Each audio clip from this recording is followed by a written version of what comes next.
Bem-vindo a mais um podcast, bem-vindo ao nosso Dreamcast, é um prazer estar aqui com vocês mais uma vez. Eu sei que eu estava sumidinha aqui, já tinha uns tempos que eu não aparecia, mas é sempre uma alegria muito grande estar aqui com vocês, por compartilhar experiências. E assim, né, quando a gente recebe esses convidados assim maravilhosos, que a gente apaixona por eles, né, a gente tem que trazer aqui e compartilhar o conhecimento deles, né, com vocês. A minha convidada hoje é uma pessoa bem especial. Eu conheci ela ano passado aqui num evento na nossa igreja, e onde ela estava ministrando para casais junto com seu esposo. E ela está aqui de volta esse ano, e ela veio passar uns dias comigo, uma semana, gente, dentro da minha casa. Vocês não estão entendendo que presente de Deus. A pastora Miriam, seja bem-vinda, pastora Miriam. Obrigada. É um prazer imenso ter a senhora aqui. Uma satisfação é Me toda conectei minha. com a senhora desde a primeira vez que a senhora veio. E dessa vez, quando eu perguntei ao pastor Onário onde vocês iam se hospedar, e Deus preparou ali para você estar com a gente. Tem sido de muito crescimento para mim e para o Joab. Esse tempo de mesa, de poder conversar e conhecer e aprender. Gente, eu estou aprendendo 24 horas com essa mulher. Toda hora eu fico perguntando, pastora, o que a senhora acha disso? Como que a senhora faria isso? Mas eu também estou aprendendo muito. Uma coisa que eu sempre foco, assim, quando eu conheço um casal, né, que já está mais tempo de casado, tudo, já tem filhos criados. Aí, quando eu começo a escutar a história dos filhos, aí eu já fico assim, me aproximo, que eu quero entender como que eu vou conseguir chegar nesse lugar, né? Eu tô aí nessa fase também no começo, né, com 3 meninos, e aí eu fico procurando esse tipo de pessoas que eu possa me espelhar, né, e poder olhar para trás um dia e falar, eu também consegui, né. Então, tô aqui com a pastora Miriam. Foi um prazer imenso ter conhecido você. Gente, eu vou deixar ela se apresentar, porque as formação aí, é tanta coisa, a gente vai confundindo. Então, eu vou deixar você se apresentar aí, pastora. Quem é a pastora Miriam? Então, a pastora Miriam nem existe. Né? Existe todo um mistério, né, por trás do meu nome. O meu nome não é Miriam Fernandes, mas eu sou conhecida como pastora Miriam Fernandes. E esse nome ele ficou por causa de um sonho, né? Meu nome é Deusa Maria. E, de repente, eu tive um sonho. No sonho, o meu nome era mudado. E eu tive essa ideia de contar o sonho. Desde então, ninguém mais me chamou pelo meu nome. Começaram todos, né, a contar. Quando a senhora tirar a cidadania americana, aí a senhora troca o nome. E fica Miriam. Então, eu sou conhecida como pastora Miriam. Eu gosto. Né? É um nome que tem me abençoado, Amém. Que tem abençoado família. Eu sou uma pessoa muito simples mesmo. Eu amo ser chamada de pastora terapeuta, né? E eu invisto meu tempo, minha vida, toda a minha energia em pessoas. Né? Para mim não existe nada mais valioso do que pessoas. Sim. De preferência, família. E amo falar sobre criação de filhos e vários assuntos relacionados a crescimento, né, de crianças, formação de família. Devido às minhas falhas, devido aos meus defeitos, eu desenvolvi um interesse enorme por esse nicho, né, por esse tema. E eu invisto pesado. Uhum. Eu realmente gosto. Se eu puder, eu estudo 10 horas por dia a respeito. Lamento. Mas se eu falar lamento, né, e não me esforçar muito, eu gostaria muito de falar um bom inglês para eu ler literaturas em inglês que são maravilhosas, né, algumas que eu não consigo. A senhora lê um livro por semana, né? A senhora falou a base de um livro por semana. Eu não gosto muito de ficar falando isso, mas é a pura verdade. Gente. Eu gosto de ler. Que bom. Pelo menos um livro por semana. Eu gosto, fora a Bíblia, né, que é toda hora. Primordial. Na minha casa tem livro para todos os lados. Uhum. E Bíblia tem do lado do vaso sanitário, tem na cozinha, tem em todos os lados. Amém. E não sou só eu que sou apaixonada em Bíblia, né? São todos da minha família, gosto de Bíblia. Até os meus netinhos, né, já estão lendo Bíblia. Amém. Gente, o tema que nós escolhemos, né, para esse podcast tem muito a ver com a pastora. Ela é terapeuta, né? E a gente escolheu esse tema sobre abuso, né? O abuso na infância, abuso infantil. É um tema muito polêmico, um tema que hoje se fala bastante, né? Acho que nunca se falou tanto quanto se fala hoje, né? Então, esse foi o tema que a gente escolheu e o que me chama... Eu gostei muito, né? Quando fiquei sabendo que vocês estavam vindo, porque recentemente eu gosto muito de aconselhar. Meu negócio é aconselhar, eu amo aconselhamento, eu e meu esposo. É algo que Deus sempre traz para mim, para o Joab ali em casa. São pessoas que estão buscando direcionamento e aconselhamento. Então, é algo que a gente faz por natureza e a gente gosta muito. E de 1 ano e meio para cá, 2 anos, eu conheci um mundo muito diferente que eu não tinha acesso, né? Onde o Joab começou esse mundo de mentoria, essas coisas, e começou muito a aprender sobre emocional, personalidade, todo esse mundo, né? E ano passado eu fiz mentoria, eu cheguei mais perto desse mundo da terapia, onde eu fiz um período também, não era bem só uma terapia, mas era uma mentoria com terapia. E foi algo assim que mudou a minha vida, assim, me deu um direcionamento diferente do lugar onde eu estava. E no começo desse ano, eu passando ali no Instagram, e eu me deparei com a Ângela Cirino, que já tinha muito tempo que eu não via nada dela. Maravilhosa. E ali eu me deparei com ela e eu comecei a ver uns anúncios sobre psicanálise. E eu falei, gente, psicanálise. Eu comecei a ler o que era, terapia, papapá. Porque Deus traz tantas pessoas para mim, para o Joel, para aconselhar. E lógico, nós fazemos o melhor que nós podemos, em cima da base bíblica, em cima de experiências que a gente tem, pessoal. Só que mais e mais a gente tem conhecido sobre esse mundo dos traumas. Quantas pessoas com traumas não tratados? Muitas e muitas pessoas. Quantas mulheres que sentam para conversar comigo, com a gente, e que falam, eu fui abusada, eu fui abusada, eu fui abusada. É muito número, é muito grande.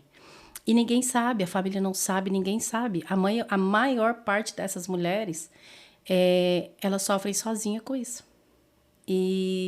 Então, é algo que vem me chamando muito a atenção. E quando eu me deparei com esse curso da Ângela, eu comecei a ler tal, e eu achei muito interessante. E eu me inscrevi. E assim, eu sou péssima com leitura.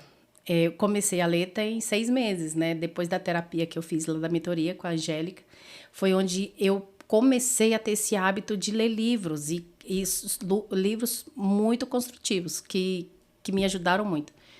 E quando eu me inscrevi para esse curso da psicanálise, nem eu acreditava de como que eu fiz isso, né? Tipo, eu estava tão empolgada com aquilo, e é um mundo muito novo para mim. Eu estou amando. Cada dia que passa, assim, eu só tenho 1 mês, 2 meses que eu estou fazendo, e cada dia que passa, eu estou amando mais o conteúdo. E aí eu me deparo com a pastora Miriam, que é terapeuta. Então, assim, eu tô tendo aulas gratuitas, gente, dentro de casa, 24 horas. Toda hora ela fala uma coisa, aí eu lembro do curso. Nossa, lá no curso falou isso, mas não explicaram muito. Aí ela vai entrar fundo no assunto. Então, para mim, tipo, foi um presente. Eu tô tendo uma imersão com a senhora lá dentro de casa. Eu acho que já tô até avançada agora no meu curso, que eu já aprendi tanta coisa lá na frente. E tá sendo, assim, gratificante para mim ter esse tempo com a senhora. Eu sei que vai ser de muito valor para mim. E esse foi um assunto que a gente conversou muito, né? E eu sei que é um assunto que a senhora lida muito com ele, que é sobre o abuso, né? Infelizmente, né? E eu até achava, né? Eu até comentei com a senhora lá em casa que eu achava que hoje o abuso tinha diminuído, né? E a senhora falou para mim que não, que muito pelo contrário, tem aumentado, né? Tem aumentado e é muito triste, né? A verdade é que é um assunto que ninguém acha que gostaria de falar. Uhum. Só que nós precisamos falar sobre isso. Sim. E você começou aí a sua fala falando sobre a questão que você gosta de ser conselheiro, né? Antes de qualquer coisa, eu gosto de dizer o seguinte, eu tenho uma experiência de gabinete pastoral. Uhum. Eu sou pastora de igreja há 29 anos. Uhum. Né? Há muito tempo. Sim. E fora a igreja, há 20 anos, 19 anos, para ser mais pontual, eu abri uma casa social no bairro, né, ali em Vitória, Espírito Santo. É conhecida como Casa Social Betel. E essa casa social, ela me deu a maior escola sobre esse tema, entre outros, né? Mas hoje aqui a ideia é falar sobre o abuso. E ali eu comecei a perceber e a ouvir e conviver mesmo com pessoas abusadas e achando que todo mundo passava pela mesma situação que elas passavam. E quando eu achei mais grave, foi uma história que eu ouvi, né, já de considero uma senhora, já de 39 anos, e quando ela contou o que aconteceu com ela na infância, no caso ali da história dela, era o pai e o irmão, no caso, o pai e o tio, né? E ela pensou que todas as amigas da escola passassem por aquilo. E só quando ela tinha quase 14 anos foi quando ela foi descobrir que aquilo era um abuso, né? Que ela estava sendo literalmente violentada. Né? Que era toques, eram, né, coisas que a gente não vai entrar aqui em detalhe, mas ali começou, então, as minhas primeiras experiências em ouvir uma pessoa que sofreu abuso. Mas por que eu interessei? Porque eu também já fui abusada. Na verdade, eu não fui abusada, né? Eu tenho uma história, nós não vamos gastar muito tempo nela, mas eu quero levar ao seu conhecimento que eu estou falando de algo que eu já vivi. A senhora sentiu Não na pele, na né? minha família, eu fui muito bem criada. Sim. Tá? Infelizmente, eu tinha 23 anos e eu estava saindo para o trabalho, era 6 horas da manhã. Né? Já era casada, né, pastora? Eu já tinha todos os meus filhos. Triste. E eu fui abordada, né, por um moço e eu fui estrupada no meio da rua. Uau. Né? E até pouco tempo eu não falava sobre isso. Eu não sei explicar exatamente por quê, mas hoje eu entendo que era um pouco de vergonha. Sim. E também de culpa. Porque foi convivendo com pessoas abusadas que eu percebi que toda pessoa que foi abusada ou violentada de alguma forma, ela sente lá no fundo da alma dela um sentimentozinho de culpa. Sim. Mas olhando para mim, eu percebi que eu não era culpada. Não havia nada que eu poderia ter feito para evitar que acontecesse o que aconteceu comigo. Sim. Só que aí passa a ter duas mulheres, uma antes e uma depois.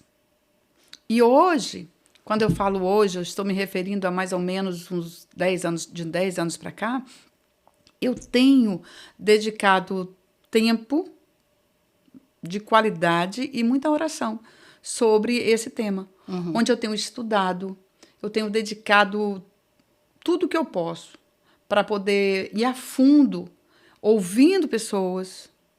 Eu paro de fazer certas coisas que para mim também são importantes, para eu ouvir as pessoas. Porque quando você ouve a dor do outro, você entende melhor o outro. Uma mulher curada, que hoje Sim. cura outras mulheres, né, pastora? Eu uso a minha história como experiência. Hoje eu posso dizer literalmente, eu não tenho dor quando eu falo, tá? Já ressignifiquei tudo isso e já estou colocando outras pessoas para fazer e reagir àquilo que eu também, né, consegui ter essa reação. Hoje eu trabalho tanto com mulheres como com crianças que estão conseguindo sair dessa escuridão. Porque às vezes tem gente que não sabe, mas uma mulher pode ter 60 anos de idade e ela pode ter sido abusada de 6 anos até os 8 anos. Ou talvez uma vez só. E mesmo assim, ela lembra como se aquilo tivesse acontecido há poucos dias. Uau. Uma pessoa que sofreu, no meu exemplo, né, um estupro, a gente lembra do rosto da pessoa, a gente sente a respiração da pessoa. Forte. E até o cheiro. Aquilo não sai da gente, para você ver o tanto que é grave. Então, eu gostaria muito que essa conversa chegasse principalmente para os abusadores. Uau. Eu me tornei uma mulher bem atrevida. E hoje eu não tenho medo de nenhum tipo de abusador. Seria muito importante que os abusadores soubessem que ele está assassinando a alma, o sonho Identidade. de uma criança, Uau. de uma mulher. Uau. E ninguém tem culpa da sua infelicidade. O certo seria que as pessoas que escolhem, porque é uma escolha, Certeza. doença, no meu ponto de vista, é aquilo que não se pode evitar. Uma pessoa, ela não escolhe ter um problema de coração. Sim. Uma pessoa não escolhe ter um câncer. Mas o abusador, um pedófilo, ele escolhe aquilo. Porque curiosidade, muitas pessoas têm. Tentação, Todos. até Cristo teve. Agora, ceder à tentação é uma escolha. E você sabe que é uma escolha. E quando você escolhe, você não faz a ideia. A não ser que você realmente seja um psicopata maldoso e já faz sabendo que você quer destruir. Porque na maioria dos abusos, eles acontecem dentro de casa e pela família. Triste realidade, né, pastora? E é tão ruim dizer isso, sabe? Aonde devia ser o seu principal lugar de segurança, de acolhimento. É muito ruim dizer isso. Porque, veja bem, a criança, ela é indefesa. Por isso que ela é chamada de incapaz. Então, uma criança, ela depende do adulto. Sim. E nós, seres humanos, nós dependemos 100% quando nós nascemos. Até mais ou menos aí uns 7, 8 anos, a gente realmente depende de um outro adulto. Na cabeça da criança, esse adulto que cuida dela é o herói. Então, quando chega para mim uma história, né, de um avô, de um tio, de um amigo, o melhor amigo do meu pai, Yes. é duro. E aí eu Irmão, prefiro... né, pastora? Irmão, é gente dentro de casa. O abusador, na maioria das vezes, esse meu caso que aconteceu fora de casa, eu já adulta, isso é mais raro um pouco.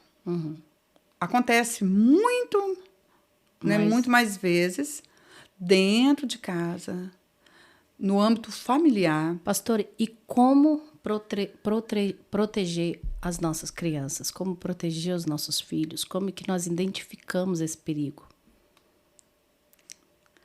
Essa pergunta, ela é simples, mas também é muito complicada. Por quê? Porque eu posso te falar como você vai proteger. Mas você pode enfrentar muitos problemas na sua família por não compreender o seu cuidado.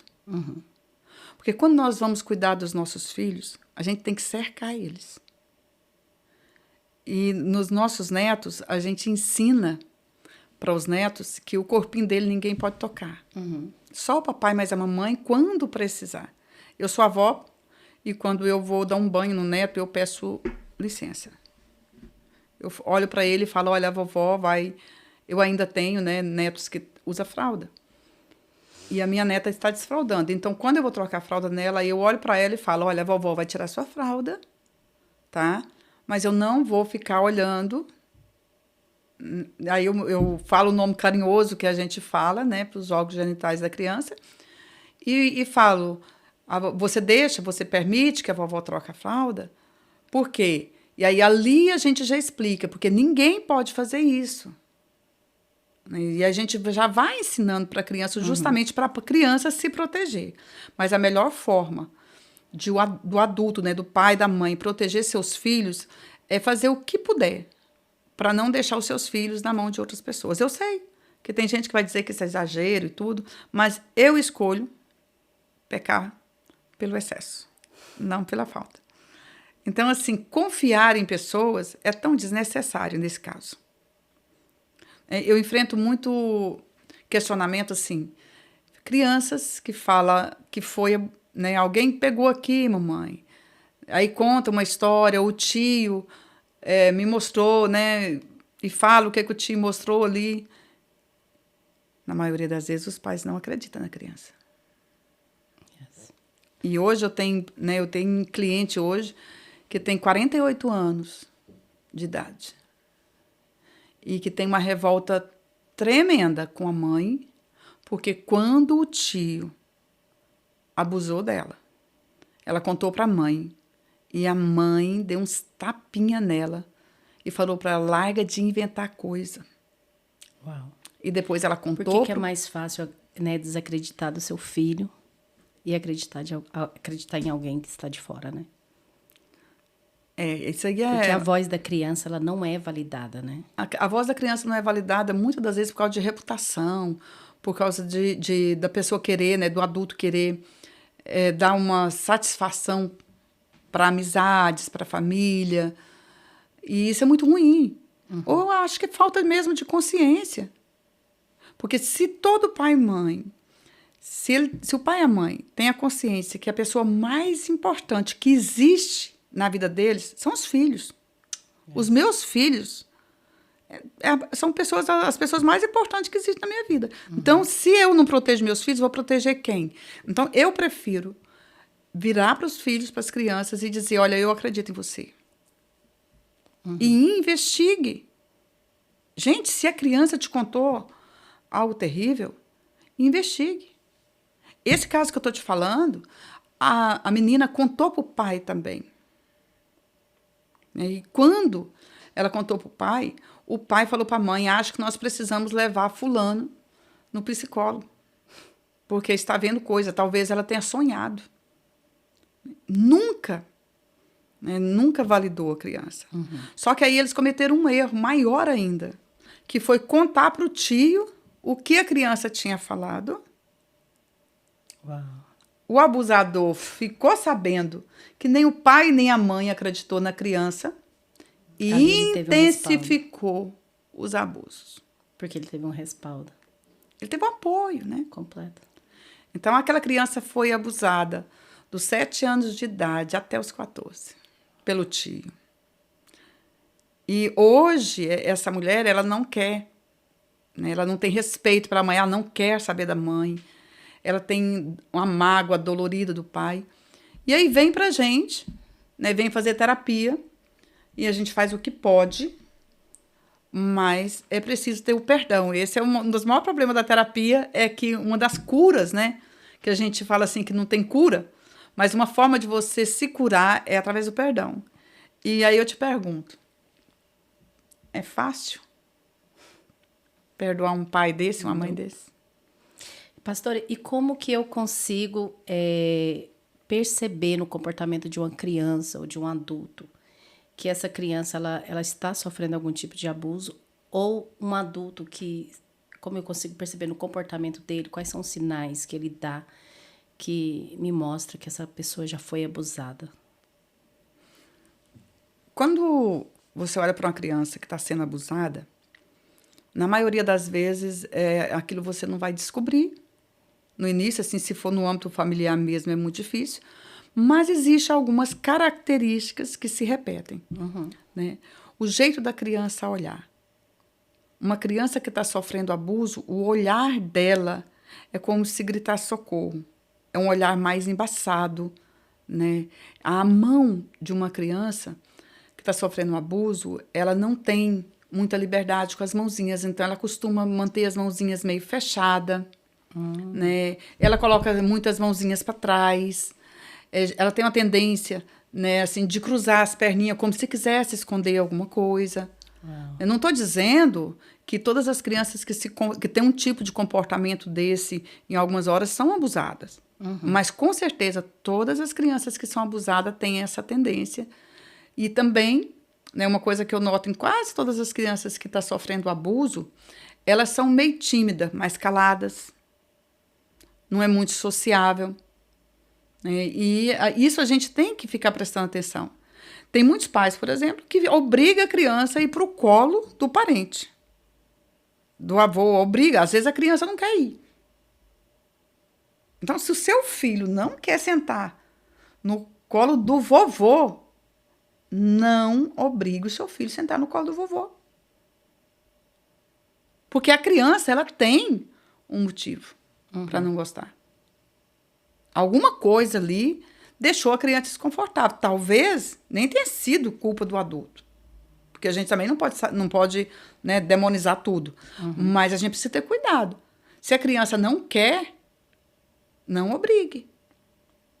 Muitas das vezes a gente pensa que é por educação, chegar numa casa de um parente, né, data como Natal, por exemplo.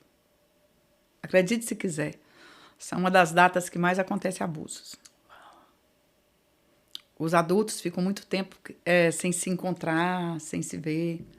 Muita conversa para colocar em dia. Muita conversa para colocar em dia. A mãe chega no lugar doida para largar os filhos, à vontade, ter aquele momento ali de comunhão, conversar. Aquela sensação da segurança, né? Só que ali, no meio da família, o abusador, ele fica muito à vontade.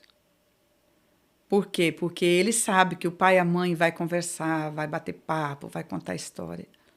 E, às vezes, o abusador é um adolescente que, quando criança, foi abusado. Ele serviu de cobaia, de primeira experiência para um outro adolescente. Nessa reunião familiar, ele vai pegar uma criança e vai começar, né, vai repetir a história. E ninguém descobre. Existe um caso, eu estava comentando com a senhora, né? De uma pastora que teve aqui no Kansas. E ela contou essa experiência pra gente. Ela estava num culto do lar. Ela era pastora, ela estava cultuando a Deus num culto no lar. E, de repente, ela deu falta de um dos filhos dela. Acho que ele tinha 5 anos, parece. E aí, acabou o culto ali e ela começou a procurar o menino. E, não, tá ali em cima, tá tudo, né, tá brincando. E ela, ali Deus, eu creio que Deus colocou no coração dela naquele momento. E ela subiu atrás do filho dela. Quando ela chegou, tinha 4 adolescentes abusando do filho dela. Num culto do lar. Olha só, essa história não precisava existir. Não precisava existir. E como evitar isso em um culto do lar? Pensa. Dentro da igreja, pastora, a gente chega dentro da igreja, a gente solta as crianças, tá, tipo assim, estamos num lugar seguro. Lembra que eu te falei que eu sou pastora há muitos anos? Infelizmente, tá? Nós temos uma história ruim de um abuso que aconteceu dentro do banheiro da igreja. Uau! Tá? Por quê? Porque a falta de experiência e a boa fé, porque quando a gente vai avaliar as pessoas, a tendência natural é a gente avaliar as pessoas por aquilo que a gente faz. Então, uma pessoa de bem, ela vai pensar o quê? Que todas as pessoas que ela conhece, que ela convive, é de bem. Sim. E o problema é que uma grande parte de nós, seres humanos, nós usamos máscaras. E tem gente que não sabe, não conhece as máscaras, né? Do amigo, do parente. E, às vezes, até do cônjuge. E não presta essa atenção, não tem esse cuidado. Então, você pensa bem, dentro da igreja, a criança vai no banheiro. É preciso que se a criança for menino e ela tiver um certo tamanho que precisar de ir no banheiro masculino, o pai tem que ir com essa criança. E isso tem que ser ensinado em casa. Não tem esse negócio de solta as crianças no departamento infantil porque a igreja tem que cuidar das crianças. Quem educa filhos é pai e mãe. Não é a avó que educa filho, e nem escola, e nem igreja. Quem educa filho é pai e mãe. Escola é para escolarizar. Igreja é para ensinar coisa de Bíblia, matéria de Bíblia e tudo. A gente ensina a questão educacional, claro, no departamento infantil tem, né, aquela basezinha ali, mas é pouco. É o pai e a mãe em casa que tem que ensinar a criança. Se você precisar ir no banheiro, me chama. Não vai no banheiro com qualquer pessoa. Se a criança, né, precisa de uma assessoria para ir ao banheiro, que isso seja feita por uma tia no departamento infantil. E essa tia, ela precisa ser, né, uma pessoa idônea, uma pessoa que tenha, né, ali, tenha filhos, de preferência filhos já crescidos, e que seja cuidadosa, respeitosa. E pergunta para o seu filho, alguém te levou no banheiro? Como que foi? Ensina os seus filhos a falar. Eu costumo dizer, sabe, Anne, que eu falo Anne, sabe, mas é Laiane, tá, gente? É um jeitinho carinhoso, okay. Só para mim. Eu costumo dizer o seguinte, nunca diga para os seus filhos não contar o que acontece dentro da sua casa. Existem pais que, com a intenção de proteger a família, vira para a criança bem pequena e fala, olha, você não pode contar nada que acontece aqui dentro de casa. O que acontece aqui dentro de casa, fica aqui dentro de casa. Não conta. Quando um pai ou uma mãe já fala isso para um filho, já quer dizer que está acontecendo alguma coisa esquisita. Está acontecendo alguma coisa esquisita. Porque um pai e uma mãe que é maduro, ele não vai discutir a relação junto com a criança. Então, quer dizer que não vai ter um assunto ali, né, que não possa contar. Agora, se você vira para o seu filho e fala para o seu filho que ele não pode contar, você já está adestrando, porque existe uma diferença imensa em educação e adestramento. Né? O adestramento, ele é feito massificamente. Todo dia você vai adestrando, batendo naquela mesma tecla ali, né? Você vai insistindo naquele assunto. E aí o que vai acontecer? A criança vai, então, moldar naquele sistema que você tá pedindo para fazer. Então, aquela criança, ela vai aprender que existe o quê? Segredos. Olha a gravidade disso. A criança aprende com o pai e com a mãe que existe segredo. Dentro do cognitivo infantil da criança, ele vai aprender o quê? Existem coisas que acontecem que não podem ser contadas. Sim. Então, ele não conta. Porque quando vem o abuso, a primeira coisa que o abusador faz é a intimidação e a recompensa. Adestramento é desse jeito. Tá? O adestramento é desse jeito. Todo pedófilo é um adestrador. Uau. Tá? Todo abusador é um adestrador. Ele adestra. Todo narcisista é adestrador. Por quê? Manipulação. Vai manipulando. Então, o que acontece? A criança vai se intimidando. Porque ela vai perder alguma coisa, se ela falar. E como os abusos começam devagar, né, quando é no âmbito familiar e tudo, geralmente ele vem acompanhado de uma ameaça. Aquele adulto abusador, ele vai fazer uma ameaça. Se você falar para a mamãe ou o papai, né, eles vão brigar com o titi, vai mandar o titi embora, né, e o titi vai ficar doente e tal. Eu não vou te dar mais essa bala, não vou te levar para tomar sorvete. Né? Cada abusador tem um jeito ali. A senhora acha que tem a ver, a pornografia tem a ver com dar esse estímulo ao abusador ou não vem daí, não tem uma ligação? Já tá querendo conversar todos os assuntos num podcast só. Tem que aproveitar, né? Então, eu vou dar só uma pinceladinha. A pornografia, eu considero, tá? Lendo e fazendo uma análise, eu considero a pornografia, gente, para mim, é a pior coisa que já aconteceu na face da Terra, é a pornografia. Porque a pornografia, ela detona com todos envolvidos. Uma pessoa que é envolvida em pornografia, primeiro, né? Se for vamos colocar um adolescente. Um adolescente começa a se envolver com pornografia. Dentro de um tempo muito curto, ele vai ter problema de ereção. Entendeu? Ele vai ter esse problema. O estímulo que o cérebro recebe com a pornografia é uma, vamos dizer assim, uma overdose.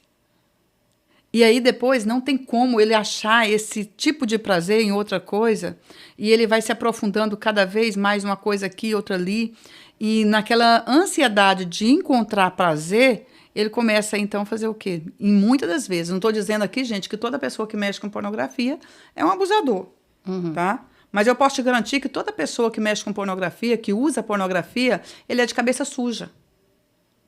Por quê? Porque a pornografia ensina para o cérebro que você se olha para uma pessoa tirando a roupa dela. Então, toda pessoa que mexe com pornografia, ele é desrespeitoso, né? No mínimo ali no seu jeito de pensar, de olhar. E é muito ruim.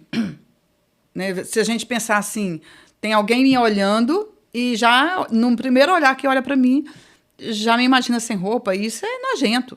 Sim, então, a pornografia, ao meu ver, é a pior coisa que já aconteceu e acontece com o ser humano. Né? E né, na minha avaliação, é um dos maiores destruidores de lar. Eu falo que a pornografia é demônio. Eu não consigo achar uma explicação, a não ser que seja demônios. Porque uma criança que começa a ter problema com... Eu tenho casos de criança que os pais deixaram o celular na mão da criança e lá na escola, um coleguinha que já sabia escrever, né, ensinou a criança o que ela escrevia ali no Google e aí já foi tendo as primeiras experiências com pornografia. E nós sabemos que o algoritmo dá aquilo que você precisa.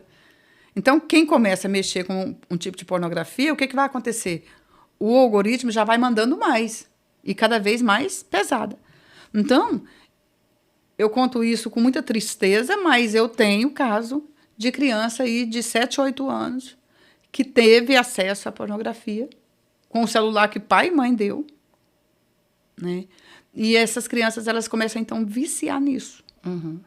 E eu também tenho casos de crianças que têm prostituição dentro de banheiro de escola.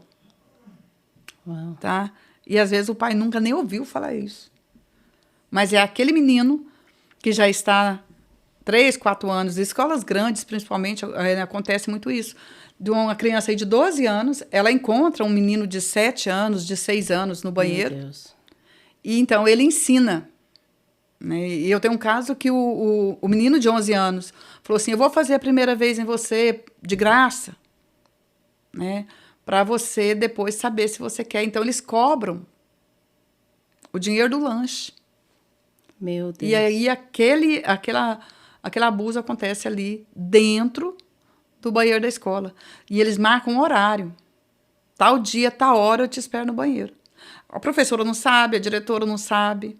Aí a criança, o adolescente lá da 7ª série, vai tal hora lá no banheiro, o menininho da 3ª série, da 4ª série, vai também, e ali acontece o que todo mundo já sabe. E é muito fácil você enganar eu vejo, tipo, o Antônio Jake. O Antônio Jake, ele gosta muito de menino mais velho. E quando ele vê criança mais velha, ele quer brincar de bola com aquelas crianças.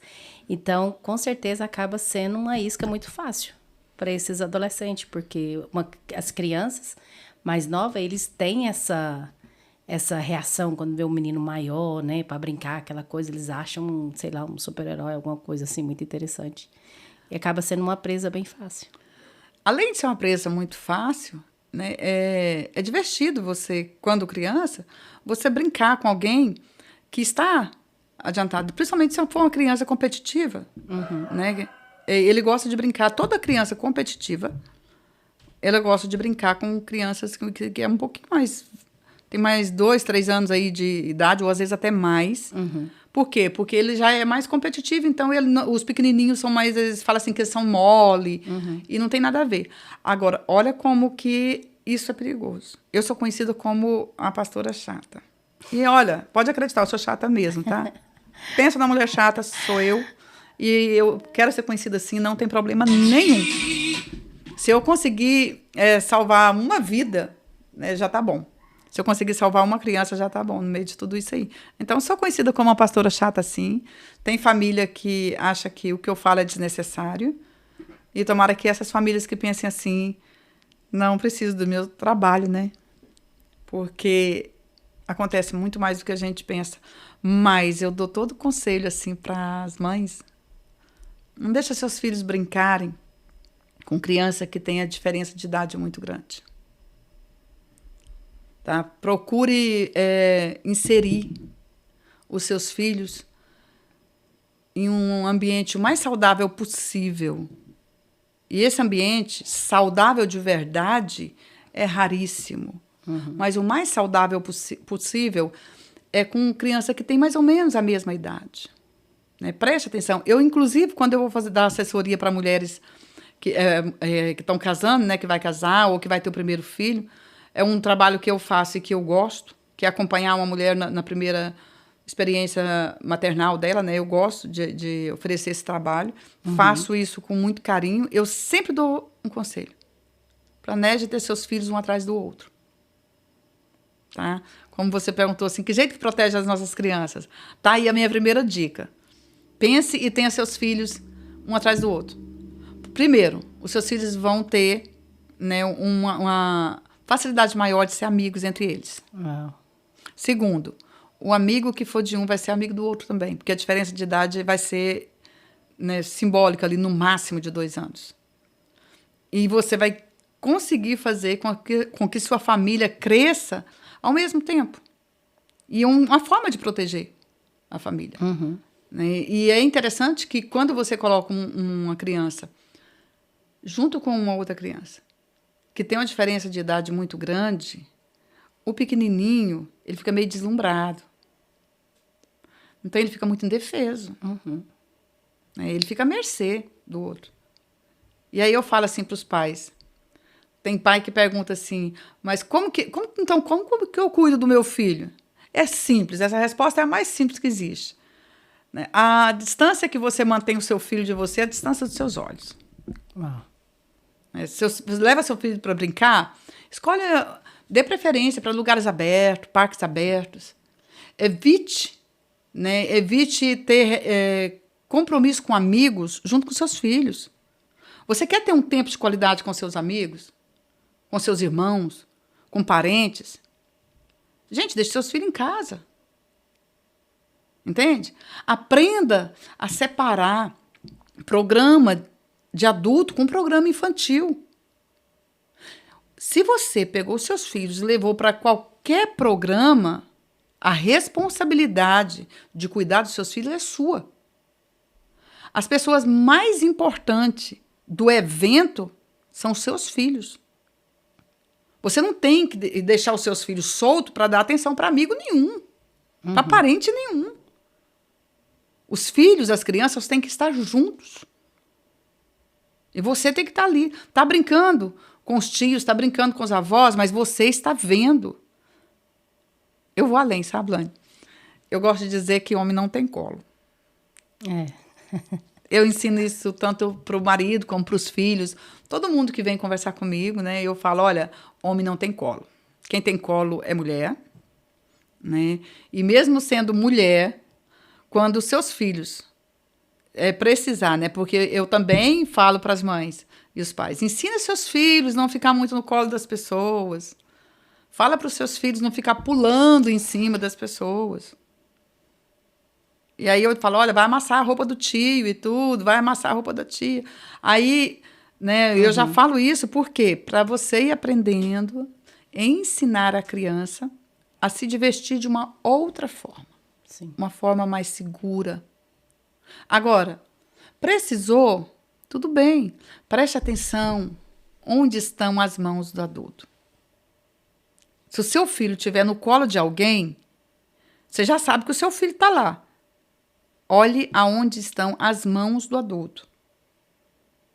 Se o adulto que está pegando seu filho é um homem, dispensa o colo, gente. Pega seu filho para você pegar. Homem não tem colo. Pastora, e muitas pessoas acham que abuso é somente quando o fato é consumado, né? E isso não é verdade.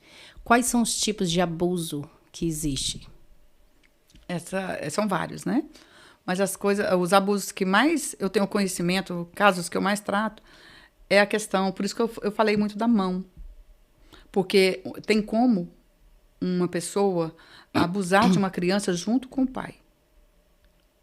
Colocando a mão dentro da roupa íntima da criança. Né? Ficar mexendo nos órgãos genitais da criança. Aquilo a criança vai ficando sem graça, sem saber o que fazer. Né? Às vezes a criança fica tão em choque que ela paralisa, ela fica quietinha. E é tudo que o abusador quer. Entende? Então, é uma das formas de abuso, né? É a questão do toque. E uma forma de abuso também, assim, que é muito comum, é os abusadores, infelizmente, quanto mais velho, mais gosta dessa outra dica que eu vou dar aqui. É a questão de olhar. Olhar a criança. E aí eu ensino o seguinte, se você tem uma menina e você vai para o aniversário do coleguinha de alguém, a sua filha tem que ir para o aniversário de roupinha bem comportada. Por exemplo, uma bermuda por baixo do vestido, caso ela esteja de vestido. Mas sempre prioriza uma jardineirinha, uma calça. Por quê? Porque lá na festa infantil vai ter brinquedos. E esse abusador, ele ama ficar perto dos brinquedos. Ele já pega uma cadeira ali como se fosse ajudar. E ele gosta muito de ficar ali na festinha, onde as meninas estão escorregando, ali na piscina de bolinha. Por quê? Porque a mãe, na inocência, né? A mãe não tem inocência, né, gente? Vamos falar sério. A mãe tem falta de cuidado mesmo, falta de conhecimento. A criança tem inocência. Então, a roupa íntima da criança, às vezes o elástico não está legal, às vezes está um número maior, né? Sai ali do lugar. E aí fica proporcionando um divertimento para o abusador. Entende? E isso acontece muito. Simples, mas muito perigoso. Muito perigoso. É um tipo. O outro tipo é a questão de pedir para ver. Né? Muitos abusadores negociam com a criança. Por isso que quanto menos condição financeira uma pessoa tiver, mais esses abusadores aproximam desses locais. Existem pedófilos que eles têm um poder aquisitivo alto, mas eles mantêm apartamentos em condomínios, esses condomínios muito grandes. Existe condomínio que tem 2.000 famílias, 1.000 famílias, principalmente no Brasil, né, gente? A gente sabe que é essa a realidade. Eu já visitei condomínio com 3.000 famílias, que são aqueles pequenos apartamentos. E, geralmente, um pedófilo, ele gosta desses condomínios, por quê? Porque ele aluga, ele não compra. Ele aluga um apartamento ali, ele mora em outro local, todo mundo ali pensa que ele é morador ali, ele aparece de vez em quando, as pessoas ficam sabendo que ele trabalha viajando e tudo, e ele aparece ali no parquinho, e ele é muito prestativo. O abusador, né, o pedófilo, ele é muito agradável. Geralmente, criança gosta dos pedófilos. E isso se torna mais assustador, né? Por quê? Porque eles já têm todo o jeitinho de lidar com as crianças. E aí vai ganhando as crianças devagarzinho e eles são negociadores. Eles dão benefícios, trocas. Ele observa, vamos supor assim, ó, ele vai perceber que a criança foi para o parquinho com o tênis rasgado. Vai chegar uma hora que ele vai falar, eu vou te dar um tênis novo, eu comprei, está lá em casa, vamos rapidinho lá ver? A mãe e o pai pensam que a criança está onde? No parque. Está lá embaixo, está seguro, junto com todas as crianças. O que acontece lá dentro do apartamento, ele promete uma outra coisa. O pedófilo ele fala, olha, se você contar para o seu pai, né, o seu pai vai me matar. Se você contar para o seu pai, eu vou te matar. Né, vou matar sua mãe. Ele fala coisas ruins. Sim. Então, a gente tem que prestar atenção. Por quê? Porque existem vários tipos de abuso. Só para finalizar, um dos abusos mais comuns, tanto para criança quanto para adulto, é a exposição dos órgãos genitais.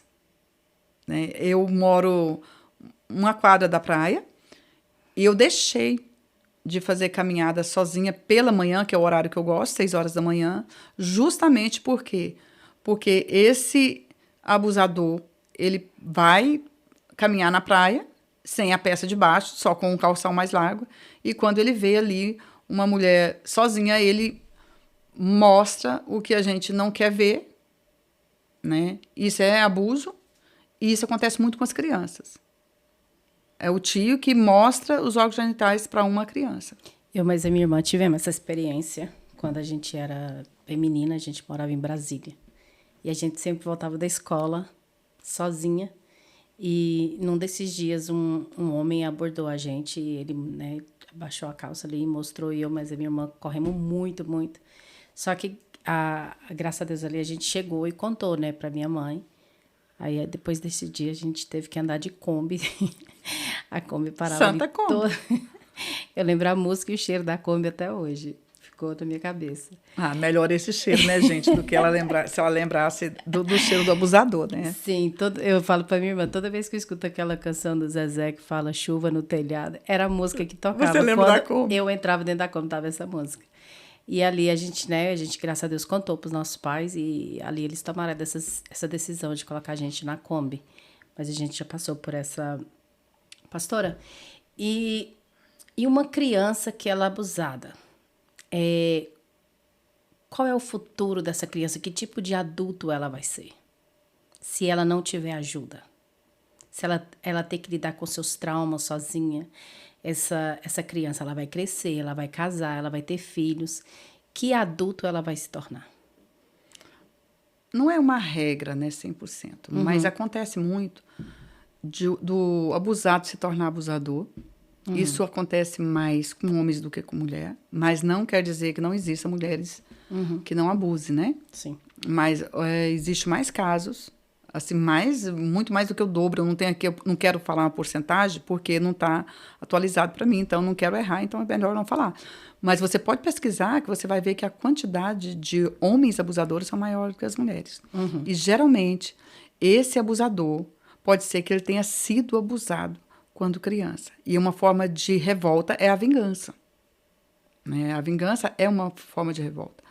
Então, ele vai vingar de outra criança. Então, tem esse comportamento, mas também tem o superproteção, que é aquela criança que foi abusada e porque ela não quer que aconteça aquilo com o filho dela, ela vai privar o filho de tudo, até mesmo de passeios tradicionais. Né? Muitos pais não confiam em professores, não confiam em ninguém. Confiar, eu mesmo ensino a não confiar em ninguém. Tá? Confia em Deus, porque Deus não falha. Em pessoas, tenha uma confiança, mas sempre aquela confiança dosada mesmo. Agora, esse adulto, que ele é super protetor, ele precisa de terapia, eu digo assim. Por quê? Porque alguma coisa nele está desregulado. Porque ele pode vir a sofrer muito mais, e o tempo muito grande, às vezes a vida toda. Eu tenho paciente que está sofrendo a vida toda. Por quê? Porque não teve coragem de contar. Uns contam quando criança e os pais não acreditam, mas a maioria não contam. Tá? A maioria não contam. Então, por não contar, eles crescem com isso dentro deles. Então, quando eles vão se tornando adultos, eles não têm mais coragem de falar sobre aquilo. Mas por que eles não têm coragem? Porque quem ouvir vai pensar que é mentira. Olha, a porcentagem de pessoas adultas que fala de abuso, que fica sem credibilidade, é enorme. Geralmente, esse adulto é chamado de descompensado, fulano está ficando doido, não está falando coisa com coisa. Né? Vamos supor assim, imagine você, uma mulher aí de 50 anos, ela vai falar, olha, o meu avô abusou de mim.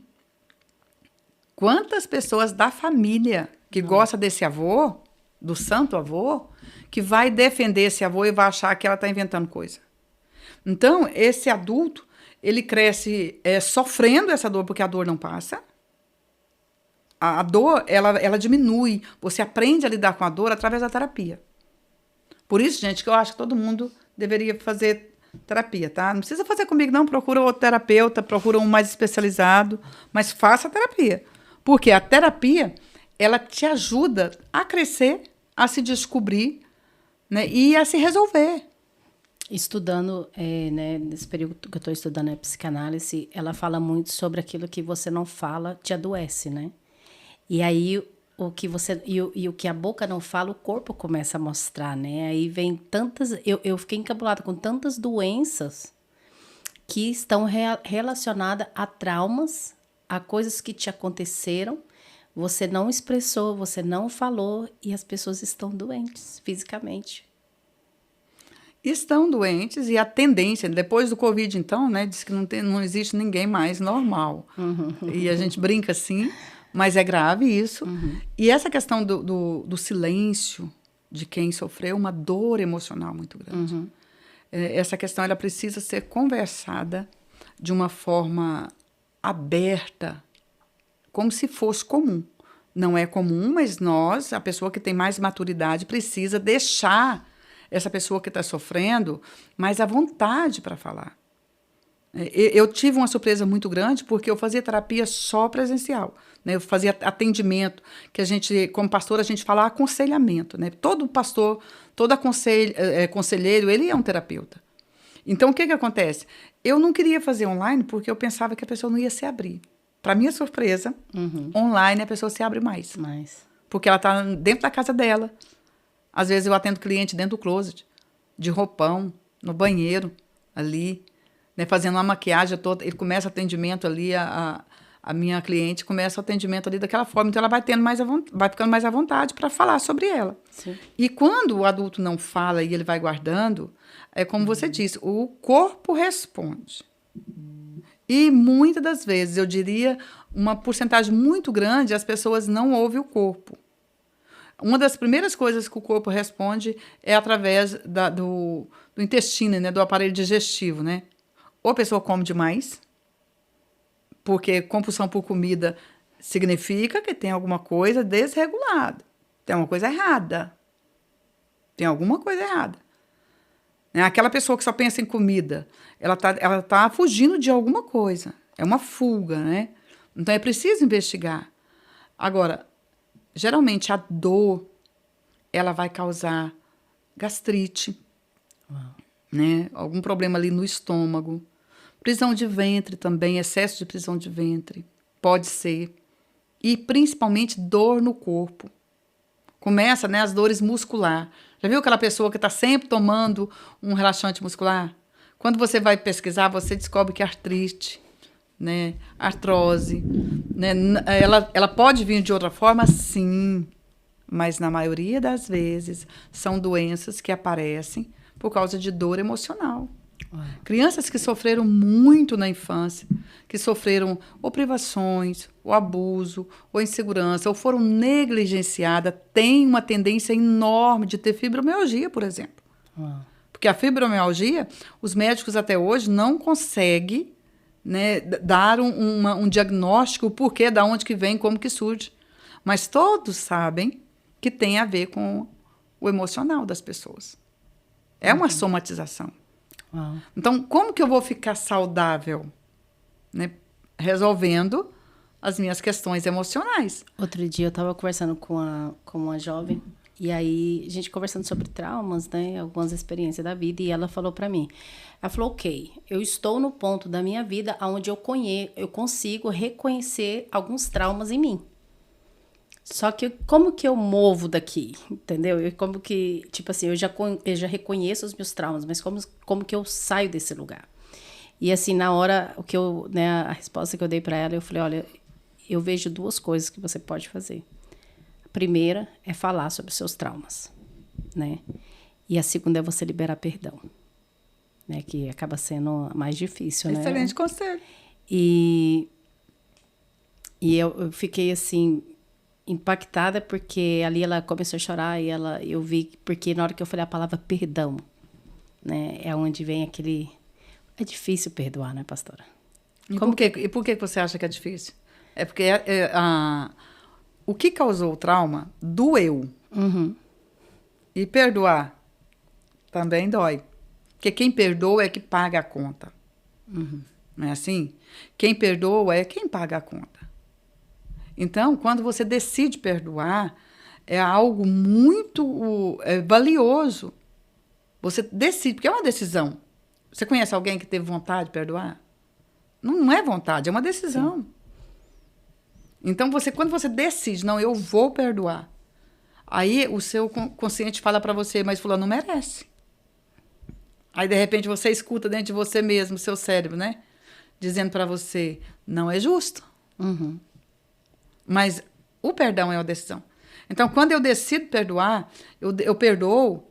Eu gosto muito de dizer isso, fica parecendo meio que esquisito, mas o perdão é para a gente, não é para o outro. É uma forma de nos beneficiar. Quando eu perdoo, eu estou pensando em mim. Porque é o primeiro passo para a cura. E muita gente pergunta quando ele vai fazer terapia. Ele está fazendo terapia 2 meses. Eu estou quase curado? Não sei se você já perguntou isso na terapia, mas a maioria das pessoas pergunta isso.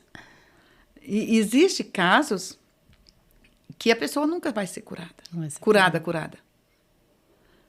E quando a pessoa vira assim, não, mas eu quero esquecer isso. Aí eu faço uma brincadeira, né? Que eu falo, ok, vou orar para você ter Alzheimer, para você ter demência, né? Que aí você esquece. Mas, caso contrário, não tem jeito. Eu usei essa expressão com a senhora lá em casa, né? Como que vem a cura, né? E a senhora me explicou ali com a sua... Por isso que eu tô falando, gente, eu tô aprendendo, eu tô tendo uma imersão terapêutica lá dentro de casa, tá sendo maravilhoso. E desde quando eu comecei a psicanálise, ela sempre fala sobre ressignificar. E eu falei, o quê? O que é isso? Onde que vai isso? Onde que entra isso, né? Foi aí que a senhora me ensinou, né? Que... Lembra sem dor. A gente ressignificar a nossa dor, olhar para a nossa dor com outro olhar, né, com outra perspectiva, e você ressignifica aquilo ali. Coloca uma coisa boa no lugar, começa a ajudar outras pessoas. Sim. Eu, por exemplo, eu consegui, né, perdoar a pessoa que me estrupou. Como? Eu simplesmente olhei e falei, nossa, como Deus é lindo. Ele poderia ter me matado, mas ele não me matou. Entendeu? Sim. Eu fui ressignificando de uma forma que eu também fosse beneficiada. Porque se a gente olha ao nosso redor, a gente vai ver que sempre existe alguém numa situação pior do que a nossa. Pior do que a nossa. É o que eu te disse também essa semana. Né? Eu sempre gosto de dizer o seguinte, ensine o que você sabe. Porque existe alguém perto de você que não sabe o que você sabe. Então, não fica com esse espírito coitadinho achando que você não consegue ensinar, ajudar uma pessoa, auxiliar, fazer uma mentoria. Por quê? Porque existe algo que você tem que outras pessoas não têm. Uhum. Ninguém tem tudo. Sim. Né? Existe pessoa super escolarizada, mesmo assim não aprendeu tudo, porque não tem como aprender tudo. Uhum. Mas tem como eu ensinar aquilo que eu já sei. Dentro dessa parte de ressignificar, uma das coisas que é muito bom para a gente, assim, que vem nos trazendo a que a gente chama de cura, é a gente ministrar aquilo que nós sofremos na vida de outro. Geralmente os nossos propósitos estão ligados às nossas dores. Né? É isso mesmo. Né? Pastora, porque tem intimidade com o nosso propósito. Então, o que é? Eu vou somar na vida do outro. Gente, a vontade é de ficar aqui. Tem muita pergunta aqui, viu? Tem muito assunto que eu queria ser abordado, muita coisa aqui na cabeça. Mas, infelizmente, o tempo é curto, né? E pra gente finalizar aqui esse assunto, que é bem polêmico, como que... Um branco na minha cabeça a pergunta agora. Deu um branco, gente, na cabeça. Aqui é vida normal. Como eu quebro esse tabu dentro da igreja, dentro da família. Porque quando você fala, você vê uma pessoa doente, a pessoa está ali expondo a doença dela, os traumas dela, a tristeza dela. Como que eu consigo chegar, abordar essa pessoa e oferecer para ela... Vai numa terapeuta, procura um terapeuta. Como que os pastores que estão na frente de igreja, como que eles reconhecem esse lugar? Falam, olha, até aqui é espiritual, até aqui é demônio, até aqui é espiritual, eu consigo te ajudar. Agora aqui você precisa de um terapeuta.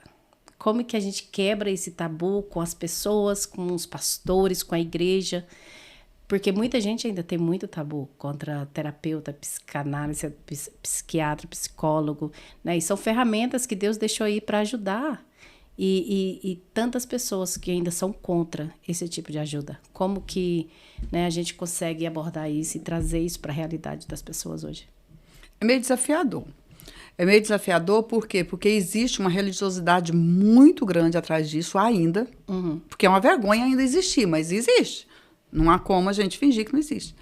E também existe um problema que é chato falar, mas existe líderes evangélicos que também são abusadores. Uau. E muitos líderes, eu percebo, tá? E eu acho que aqui é que Deus está abrindo as portas para mim, porque eu nunca entendi muito bem por que Deus quis que eu me tornasse terapeuta, porque eu nunca lutei por isso. Eu sempre gosto de dizer o seguinte, eu sou pastora, eu estudei para ser pastora, eu amo ser pastora, eu amo pregar a palavra do Senhor e eu amo gente. E hoje, como terapeuta, eu observo nos pastores uma certa proteção em relação a indicar um tratamento para o membro da igreja. Por quê?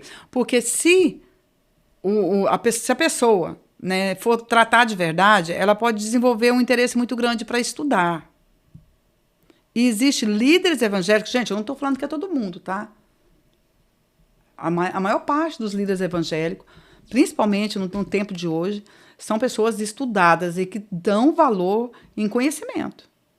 Não vai demonizar o que eu estou falando, mas existe uma porcentagem considerável de líderes que não quer que os seus liderados tenham informação, tenham conhecimento. E para se proteger, para continuar ou manipulando, porque existe uma diferença enorme em liderar e manipular. A maioria das pessoas que estão dentro da igreja, elas não sabem essa diferença. E se elas forem estudar, elas vão descobrir essa diferença. Tá entendendo? Já estou entrando para um lugar mais perigoso do que o normal, né? Então, é interessante você pensar assim, eu vou indicar, mas como que o pastor vai fazer isso? Primeiro, ele tem que ter, né, empatia pela pessoa, tem que se colocar no lugar da pessoa. E tem que largar dessa ideia da religião em si, de achar que tudo é demônio, porque não é. Engraçado que num dos manejos de casa, eu estava no começo, quando eu comecei a estudar, e a Ângela, ela falando assim, que atendeu um cara no escritório dela, e ele chegou ali, ela viu que ele estava endemoniado, literalmente. Ela falou, esse cara não tá normal. O que ela fez? Ela falou, demônio não é meu lugar. Ela falou, eu preciso buscar um profissional, um pastor que trabalha nessa área para ajudar esse homem. Porque o trabalho dele não é terapêutico, é espiritual. Então, seria muito interessante se os pastores soubessem até aonde é o espiritual e aonde você precisa de uma ajuda. Porque você vai na igreja hoje, é gente sangrando em cima de gente. Cada um dá aquilo que tem. E as pessoas não estão tratadas. E aí as pessoas se convertem, aprendem tá ali na igreja e tudo, e aprendem o básico, mas não tem aquela cura interior, né? Não aprendeu a ressignificar suas dores e estão fazendo outras pessoas sofrerem, e aí você não sabe. Eu até falei para a senhora daquela música, né, que eu apresentei para a senhora, que eu conheci na psicanálise. Não culpe o adulto que eu sou, sem saber o que passou quando você não estava lá. Tudo que acontece na nossa vida, ela vai deixar um reflexo de dor, tem coisas que a gente, estudando agora, eu vejo comportamentos que eu falo, meu Deus, vem daí. E é muito interessante esse mundo, sabe? E aí, uma coisa que a gente bate muito ali na psicanálise, que eles sempre ensinam a empatia. Você começa a ter mais empatia, você começa a olhar o comportamento das outras pessoas de uma forma diferente. E é interessante que, como eu te disse, que eu acho que Deus está me colocando nesse local justamente para, eu vou usar a palavra desbloquear aqui, para desbloquear os pastores. Por quê? Os pastores têm essa tendência de achar que tudo é demônio. E quem dera que fosse, tá? Quem dera que fosse.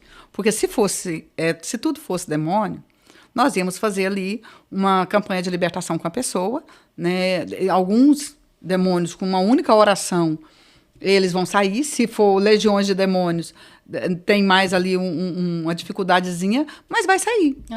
Agora, eu te pergunto, a prova de que tudo não é demônios o tempo que a pessoa fica na mesma dor, no mesmo problema, pedindo socorro. E é interessante que eu tenho batido de frente com alguns pastores com muito respeito, porque eu acho que ninguém respeita mais a liderança do que eu, tá? Eu me dou esse direito de me dar esse título. Eu respeito e eu peço com muito carinho, quando eu vou palestrar nas igrejas, eu vou e eu falo com o pastor. Eu pergunto para o pastor. Eu falo, pastor, qual é a realidade do seu povo? Porque se ele me levou ali, ele quer uma resposta. Né? Então, eu pergunto qual é a realidade do seu povo. Porque o pastor conhece. Se ele realmente quiser, ele conhece o seu povo. Sim. Então, ali eu falo para o pastor. Né? Caso de fulano é um caso psiquiátrico. Eu não trato caso psiquiátrico. Eu atendo paciente, né, um cliente psiquiátrico, atendo. Como? Ele faz o tratamento psiquiátrico, o psiquiatra vai indicar para ele a terapia, e aí eu entro como um terapeuta. Entende? Agora, eu não faço um tratamento psiquiátrico. Agora, a maior dificuldade que eu tenho hoje é fazer um pai, uma pessoa que é religiosa e até os pastores indicar o psiquiatra para o paciente. Porque a partir do momento que eu falo, olha, essa pessoa ela precisa de uma medicação. Porque nenhum terapeuta pode indicar uma medicação. Nenhum. Quem indica medicação é médico. E psicólogo, psicanalista, todo quanto é tipo de... o terapeuta, nós somos todos humanas. Nós não somos da área da saúde. Nós somos humanas. Você pode pesquisar lá que você vai descobrir que é humanas. Não é saúde. Saúde é psiquiatra. Por quê? Porque ele estudou medicina. É médico que cuida da saúde. Então, eu tenho que mandar para onde? Para um médico. Mas quando eu falo para um pastor que eu vou mandar o fulano para o psiquiatra, o pastor, não, vamos expulsar isso aí, irmão, vamos resolver isso aí. Isso é ignorância, tá? E isso aí não devia existir mais no século de hoje. E outra coisa, gente, você cuida do coração, você cuida do corpo. Se for mulher, vai no ginecologista. Você cuida das pernas, você cuida de toda a parte do corpo. E por que quando chega na hora de ir no neurologista, no psiquiatra, que é a parte da cabeça, você não pode ir? As emoções, né? Não tem como você entender isso. Pra gente, é uma ignorância muito grande. Sim. Existem pacientes psiquiátricos no nosso meio, no nosso convívio, tá? Que são pessoas normais, que estão medicados e tá tudo bem. Assim como tem um monte de gente tomando remedinho para pressão, para controlar a diabetes, e são tratados com respeito. E aí a pessoa que faz um tratamento psiquiátrico, ela não pode nem contar, por causa de um preconceito. Yes. Ah, não, gente, tem dó, vamos todo mundo crescer, vem todo mundo para esse século, tá? Porque Vamos não existe terapia. ninguém normal mais. Viu? Bora fazer terapia todo mundo. Gente, é bom, viu? Eu fiz e eu gostei. Gente, é um prazer estar aqui com você, pastora. Prazer é meu, tá tão gostoso. Ainda vou ter mais podcast em casa, viu, gente? Por mais 4 dias. Foi um prazer imenso ter você aqui com a gente. Muito obrigada por contribuir com a gente, estar aqui, né? Por ter dividido a sua história, né? E é muito prazeroso. É um exemplo, né, para tantas pessoas, mulheres que sofrem com isso e talvez ainda não encontraram lugar, não sabem como ressignificar essa dor, né, esse acontecido, e ter essa experiência da senhora aqui colocada na mesa. Muito obrigada por você ter compartilhado com a gente. E eu creio em nome de Jesus que vai ser bênção, vai ser um motivo de superação para outras mulheres também que já passaram por isso. Amém? Eu que agradeço. Foi um privilégio estar com vocês, né? Eu gosto de dizer que eu me sinto muito honrada, tá? Eu amo conhecer pessoas que eu não conheço. Então, eu espero conhecer todo mundo que está me vendo aqui, para você ver o tanto que eu sou usada, né? Eu quero te conhecer. Se você está ouvindo, né, esse podcast, ou próximo do que for publicado, ou um tempo depois, não importa, eu quero te conhecer e quero ter o prazer, né, de ensinar tudo que eu sei, que não é muita coisa, mas o que eu já sei. A gente vai colocar o seu Instagram lá, as pessoas Isso, podem... eu sou muito simples. Você vai pesquisar, você vai ver que eu sou apenas uma pastora, tá? Mas uma mulher de Deus que ama a obra do Senhor e eu amo gente. Ai, como eu gosto de gente, pelo amor de Deus. Vamos terminar esse momento aqui, se a senhora puder liberar uma oração para essas mulheres, claro, essas crianças feridas que estão em casa, que estão buscando um caminho, uma solução, né? Que a senhora possa liberar uma palavra de cura sobre essas vidas hoje. Amém. Amém? Então, feche seus olhos e creia que não importa o tamanho da sua dor, não importa o tamanho da sua ferida. Jesus se importa com você. Aleluia. Ele quer te sarar por completo. Dê o primeiro passo, fechando seus olhos e orando junto comigo. Pai, no nome de Jesus, nós oramos a Ti porque nós cremos em Ti. Somos testemunhas vivas de tudo que o Senhor tem feito. E não é nada pequeno que o Senhor tem feito.